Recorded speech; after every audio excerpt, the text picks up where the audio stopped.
Hamas Trump کے 20 نکاتی منصوبے پر مشروط رضامند غزہ پیس پلان پر ڈیڈ لاک کیسے ختم ہوگا؟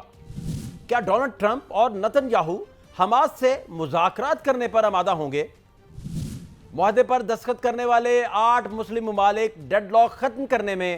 کیا کردار ادا کر سکتے ہیں؟ اگر اسرائیل غزہ پر حملہ جاری رکھتا ہے تو کیا اس کو امریکہ کی حمایت حاصل رہے گی؟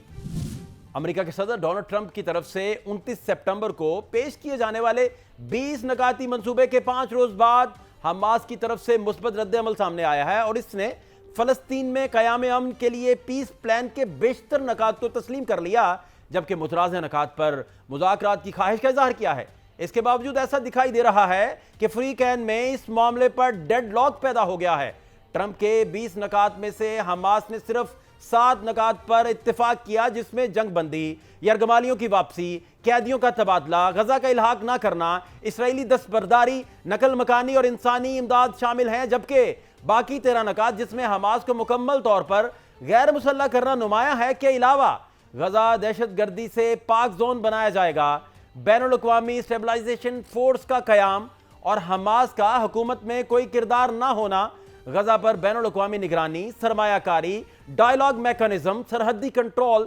ٹیکنوکریٹک گورنمنٹ، تعمیر نو جیسے نکات شامل ہیں جس پر حماس کو سخت اعتراضات ہیں، جس کے لیے وہ مذاکرات کرنا چاہتا ہے۔ لیکن یہ مذاکرات کون کریں گے؟ قطر اور مصر یا وہ تمام ممالک جو 23 سپٹمبر کی نیو یارک کی ملاقات میں موجود تھے اور انہوں نے اس وقت 20 نکات پر اتفاق رائے کیا تھا اور بقول ٹرمپ اس پر انہوں نے دستخط بھی کیے تھے، لیکن بعد میں پاکستان سمیت کئی ملکوں نے اس پر اعتراض کیا کہ یہ نکات منوعن وہ نہیں ہیں جس پر انہوں نے اتفاق کیا تھا۔ دوسری جانب الجزیرہ نے ذرائع کے حوالے سے بتایا ہے کہ فلسطین کی مزاحمتی تنظیم حماس نے امریکی صدر کے جنگ بندی منصوبے پر ثالثوں کو اپنا جواب جمع کروا دیا ہے، جبکہ تنظیم نے سوشل میڈیا پر اپنے پالیسی بیان میں جاری کیا ہے جس میں لکھا ہے کہ حماس اسرائیل کی غزہ پر جنگ ختم کرنے اور اسرائیلی فوج کے مکمل انخلا کے بدلے